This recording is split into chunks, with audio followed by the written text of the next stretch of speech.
मित्रों नमस्कार। आज दिनांक 14 सितंबर 2020।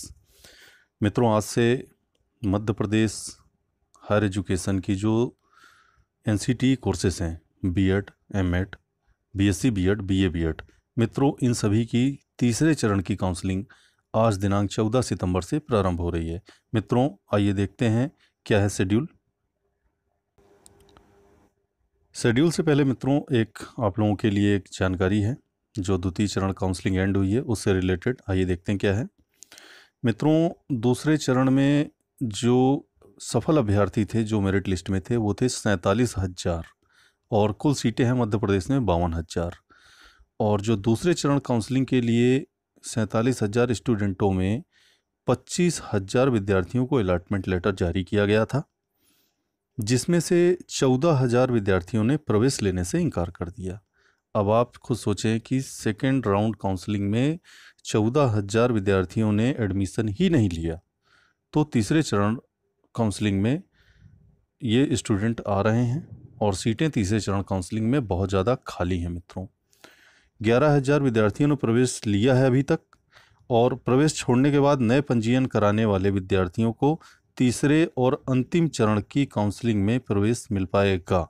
इस एक बात ध्यान रखें, तीसरा चरण लास्ट चरण रहेगा और इसके आगे अगर सीटें खाली रहती हैं तृतीय चरण के बाद तो कॉलेज लेवल पर या जो भी हायर एजुकेशन को उचित लगेगा उस आधार पर काउंसलिंग आगे लेगा।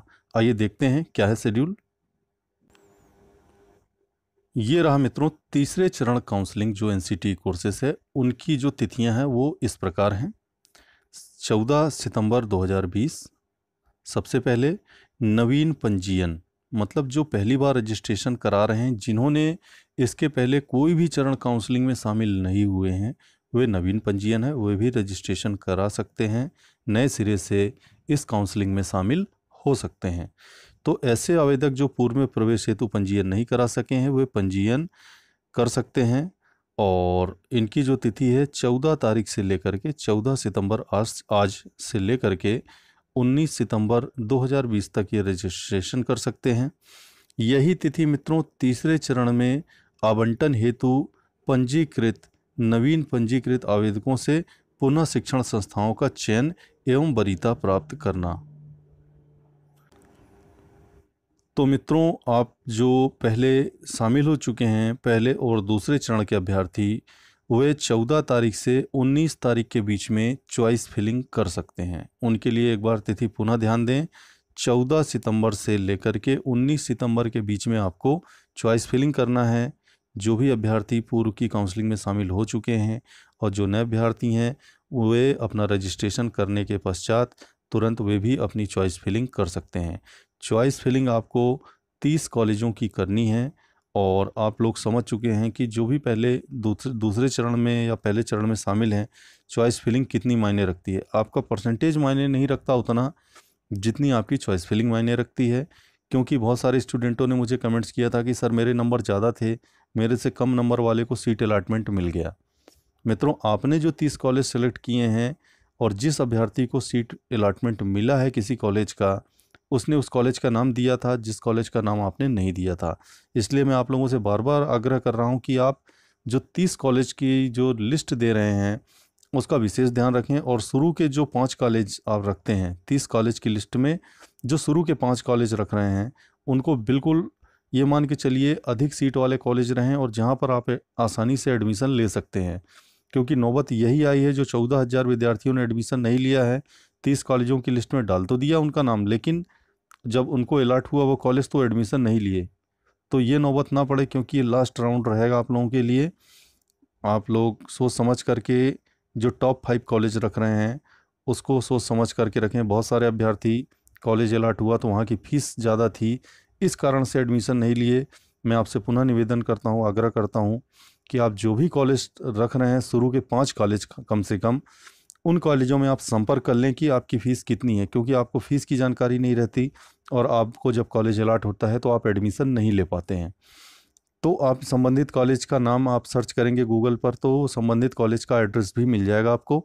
सीधे फ़ोन करके आप पूछ लें कि आपकी फ़ीस कितनी है, क्योंकि फ़ीस का भी आपको शासन के द्वारा जारी किया गया है लेटर, ऐसी बात नहीं है, लेकिन वो टुकड़ों में है, वो मेरे लिए बता पाना संभव है।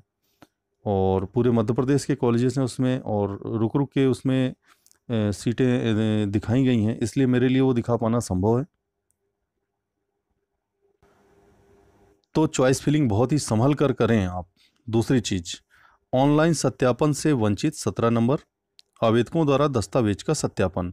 जो भी अभ्यर्थी अभी तक हेल्प सेंटर पर जाकर के अपने डॉक्यूमेंट्स का वेरिफिकेशन नहीं कराए हैं अभी तक, तीनों चरण की काउंसलिंग में मैं बोल रहा हूं मित्रों, जो भी अभ्यर्थी सिर्फ रजिस्ट्रेशन कर लिए हैं या रजिस्ट्रेशन करने के बाद चॉइस फिलिंग कर लिए हैं और अभी तक वेरिफिकेशन नहीं कराए हैं, बिना वेरिफिकेशन के आप काउंसलिंग से बाहर हो जाएंगे। इसलिए मध्य प्रदेश के किसी भी हेल्थ सेंटर पर जा कर के आप अपने डॉक्यूमेंट्स का वेरिफिकेशन कराएं। काउंसलिंग में शामिल होने के लिए 3 चीज़ें बहुत ज़रूरी हैं: रजिस्ट्रेशन, चॉइस फिलिंग और हेल्थ सेंटर पर जा कर के वेरिफिकेशन अपने डॉक्यूमेंट्स का। तो ये तीनों चीज़ों में से अगर एक भी चीज़ कम रहेगी तो आप काउंसलिंग से बाहर हो जाएंगे। अब दोबारा मौका नहीं मिलने वाला है मित्रों, इसलिए अपने डॉक्यूमेंट्स का वेरिफिकेशन कराएं। 18 नंबर पॉइंट बोलता है मित्रों, नवीन पंजीकृत आवेदकों का बीपीएड एमपीएड फिटनेस टेस्ट। तो ये एमपीएड बीपीएड वाले हैं, वे अपनी तिथि देख लें फिजिकल टेस्ट से रिलेटेड। 19 नंबर पॉइंट बोलता है मित्रों, संकेतिक मेरिट सूची का प्रकाशन।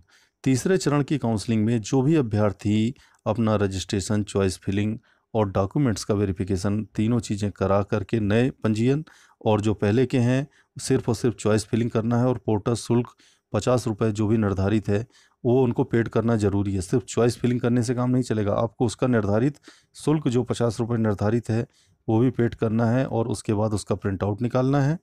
और उसके बाद जो मेरिट सूची आएगी, मेरिट सूची अलॉटमेंट नहीं होता है, मेरिट सूची पूरे मध्य प्रदेश की मेरिट सूची रहती है मित्रों, जिसमें आपके परसेंटेज के बेस पर वो बनाई जाती है। तो वो आपकी जो मेरिट सूची है 22 सितंबर को वो प्रकाशित की जाएगी। और मित्रों 20 नंबर, मेरिट एवं वरीयता के अनुसार तृतीय चरण में सीट का आवंटन। सीट का आवंटन मतलब आपको कॉलेज अलॉट किया जाएगा। कॉलेज अलॉट आपको 26/9/2020 26 सितंबर को जो तीसरे चरण में जितने भी अभ्यर्थी आएंगे उनको कॉलेज अलॉट कर दिया जाएगा मित्रों। और उसके बाद की जो तिथि है 21वें पॉइंट का देखते हैं मित्रों, आवंटित महाविद्यालय में प्रवेश शुल्क भुगतान की रसीद यथास्थिति टीसी माइग्रेशन प्रस्तुत करना। तो 26/9 से 30/9 के बीच में आपको जो समय दिया गया है, इस तिथि के बीच में आपको, इसमें थोड़ा सा चेंजेस किया गया है मित्रों। हायर एजुकेशन द्वारा एक आदेश आया था, मैंने पूर्व के विद्यार्थियों को बताया है कि आपको इन तिथियों में सिर्फ और सिर्फ अभी फीस अकेले भरना है, वो भी ऑनलाइन पोर्टल पर जा कर के। आपको कहीं नहीं जाना है फीस पेड करने के लिए। आपको सिर्फ और सिर्फ एमपी ऑनलाइन का जो पोर्टल है वो डिस्प्ले होगा, मैं उसका बताऊंगा आपको तिथि कब, उसकी जब भी अलॉटमेंट आएगा आपका कॉलेज का, तब वो ऑप्शन खुलता है साइट पर। 26 सितंबर से 30 सितंबर के बीच में आपको पोर्टल पर जा कर के फ़ीस पेड करनी पड़ेगी। आधी शुल्क जमा करना है निर्धारित कॉलेज की जो भी फ़ीस है। तो आप समझ गए होंगे कि चॉइस फिलिंग आपको जो टॉप 5 कॉलेजेस हैं, ये मैं अपनी तरफ से बता रहा हूँ कि इनसे आप ज़रूर संपर्क करें कि ये नौबत ना पड़े कि अधिक फीस वाले कॉलेज में आपको अलॉटमेंट मिल जाए और आप परिस्थितिवश उसमें एडमिशन ना ले पाएँ। तो ये रहा मित्रों तीसरे चरण का फुल शेड्यूल, और ये शेड्यूल आप लोग विशेषता आप इनकी तिथियां देख लें। और मैं यहाँ पर आप लोगों से पुनः एक बार बोलना चाहता हूँ कि आप लोग जो चॉइस फिलिंग कर रहे हैं बहुत ही सावधानी पूर्वक करें। और जो 30 कॉलेजेस दे रहे हैं, ये मान के चलिए कि उन 30 कॉलेजों में जो भी कॉलेज आता है आपको उसमें एडमिशन लेना पड़ेगा, क्योंकि अब इसके आगे ऑप्शन मिलता है कि नहीं मिलता है इसकी अभी कोई गाइडलाइन नहीं है, और तीसरा चरण ही अंतिम चरण है। एक चीज़ मैं और बोलना चाहता हूँ कि जो अदर स्टेट के कैंडिडेट हैं, अगर तीसरे चरण के बाद भी कोई काउंसलिंग होती है तो आप लोग उसमें अप्लाई नहीं कर पाएंगे। एक बात आप लोग पुनः इस बात का ध्यान दें, अदर स्टेट वाले जो मध्य प्रदेश के बाहर के हैं उनके लिए शुरू के 3 चरण ही निर्धारित हैं। इसके बाद अगर कोई काउंसलिंग होती है, सीट बचती है, तो आप एडमिशन नहीं ले पाएंगे। बाहरी राज्य के जो अभ्यर्थी हैं मित्रों, जो मध्य प्रदेश से बाहर के राज्य से आकर के जो आवेदन कर रहे हैं मित्रों, आपको भी जो अगर SC ST OBC से आते हैं तो आप भी इसका लाभ ले सकते हैं। स्पष्ट उल्लेखित है रूल बुक में कि बाहरी राज्य के अधिसूचित एवं सक्षम अधिकारी द्वारा प्रदत्त जाति प्रमाण पत्र प्रस्तुत करने पर आपको इसका ये लाभ मिलेगा मित्रों। तो जो SC ST के और OBC के दूसरे राज्य के विद्यार्थी हैं उनको भी इसका लाभ यहाँ की काउंसलिंग में, मध्य प्रदेश की काउंसलिंग में दिया जाएगा। और उनका प्रारूप जो है 7 एवं 8 नंबर जो प्रारूप है मित्रों, आपको मैं बोलूँगा कि ये रूल बुक डाउनलोड करें। आधे बहुत से लोग डाउनलोड कर लिए होंगे, लेकिन जो लोग डाउनलोड नहीं किए मित्रों, ये रूल बुक ज़रूर डाउनलोड करें। मित्रों, जो B.Ed के लिए निर्धारित योग्यता रखी गई है, आपको 50% अंकों के साथ स्नातक होना चाहिए, BA BCom BSc। और या फिर अगर इसमें आपके 50% ग्रेजुएशन में नहीं है तो पोस्ट ग्रेजुएशन में अगर आपके 55% से अधिक हैं तो उसमें आप ये अप्लाई कर सकते हैं। इंजीनियरिंग वाले जो हैं वो 55% से अधिक अंक उनको रखना पड़ेगा। और जो अदर स्ट्रीम से अगर पोस्ट ग्रेजुएशन किए हुए हैं तो वो है 50%। अगर आपका ग्रेजुएशन में नहीं है तो पोस्ट ग्रेजुएशन में अगर आपके 50% से ज़्यादा अंक हैं तो आप अप्लाई कर सकते हैं B.Ed के लिए। तो मैं यहाँ आप लोगों से एक चीज़ मैं बोलना चाहूँगा कि जो ग्रेजुएशन है आपका और पोस्ट ग्रेजुएशन है, तो जिसमें ज़्यादा अंक हैं आपके उसके आधार पर आप अप्लाई करें, क्योंकि इस पे आपके परसेंटेज के आधार पर ही आपकी मेरिट सूची बनेगी। तो जिसमें भी आपके ज़्यादा अंक हैं, अगर पोस्ट ग्रेजुएशन में ज़्यादा हैं, ग्रेजुएशन में कम है, तो पोस्ट ग्रेजुएशन बेस पे आप शामिल हों। अगर पोस्ट ग्रेजुएशन में कम है और ग्रेजुएशन में ज़्यादा हैं तो ग्रेजुएशन बेस पर आप B.Ed में या M.Ed में शामिल हों। तो ये रहा मित्रों तीसरे चरण काउंसलिंग का शेड्यूल। और मैं चाहूँगा कि आप सभी जो भी अभ्यर्थी हैं वे अपनी चॉइस फिलिंग बहुत ही संभल कर करें, क्योंकि चॉइस फिलिंग से ही आपको संबंधित कॉलेज जो आप चाह रहे हैं, निर्धारित कॉलेज, क्योंकि स्थितियाँ 14,000 विद्यार्थियों ने एडमिशन नहीं लिया सेकंड राउंड काउंसलिंग में सिर्फ इसीलिए कि उनकी जो मनपसंद कॉलेज था उन्होंने भर तो दिया था 30 कॉलेज की लिस्ट में, लेकिन कहीं फीस ज़्यादा था तो कहीं डिस्टेंस ज़्यादा था तो कहीं पर कोई और रीज़न था जिसके कारण से वो एडमिशन नहीं ले पाए।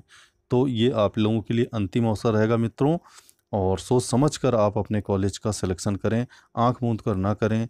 मैं आप लोगों से चाहूँगा कि आप मोबाइल में जितने भी कॉलेजेस हैं उनको आप एक बार ज़रूर देखें कि कहाँ पर कितनी सीटें खाली हैं और क्या मैं इसमें अलॉटमेंट होता है तो मैं यहाँ पर पढ़ पाऊँगा कि नहीं, ज़्यादा दूर तो नहीं पड़ेगा या फीस की समस्या तो नहीं आएगी। तो कॉलेज की वैकेंसी देखने के लिए मित्रों मैं आप लोगों को एक बार पोर्टल पर, जिनको नहीं मालूम है वह देख लें और जिनको मालूम है तो वो चेक कर ही लिए होंगे या कर लें। तो कैसे देखें हम वैकेंसी, आइए एक बार मैं आपको समझा देता हूँ। सबसे पहले आपको अपने गूगल क्रोम पर HED.MP ऑनलाइन टाइप करना है मित्रों। जैसे ही आप HED.MP ऑनलाइन टाइप करेंगे ये ऑप्शन आएगा MP ऑनलाइन का, इस पर आपको क्लिक करना है। कुछ इस तरीके का पेजेस आ जाएगा, आपको NCT कोर्स काउंसलिंग पे जाना है। इस पर जैसे ही क्लिक करेंगे ऊपर रजिस्ट्रेशन करने के लिए ऑप्शन आ जाएगा, जो आपको रजिस्ट्रेशन करना है फ्रेश स्टूडेंट के लिए। और जो रजिस्ट्रेशन कर चुके हैं उनके लिए कुछ नहीं करना है, उनको सीधे B.Ed के ऑप्शन पर चलना है, क्लिक हियर। जैसे इस पर क्लिक किया हियर करेंगे आपको इस पर चॉइस फिलिंग का ऑप्शन आ जाएगा मित्रों। इसी पेज पर मित्रों सबसे नीचे अगर आप आएंगे तो आपको यहाँ पर देखेंगे इस तरीके से, ये इस तरीके का जो पेजेस रहेगा, इसी पर आप नीचे देखेंगे राइट हैंड पर क्विक लिंक्स लिखा है, इसके नीचे रूल बुक है। ये आप रूल बुक पर क्लिक करेंगे आपकी रूल बुक डाउनलोड हो जाएगी मित्रों। इस रूल बुक को प्रत्येक विद्यार्थी अपने मोबाइल पर रखे और इसका पूरी तरीके से ध्यानपूर्वक अवलोकन करे। उसी क्विक लिंक के नीचे लिस्ट ऑफ हेल्प सेंटर दिया गया है। जो भी अभ्यर्थी अभी तक अपने डॉक्यूमेंट्स का वेरिफिकेशन नहीं कराए हैं वे लिस्ट ऑफ हेल्प सेंटर पर क्लिक करेंगे तो मध्य प्रदेश के अंदर जितनी भी हेल्प सेंटर की लिस्ट है वो खुल जाएगी मित्रों।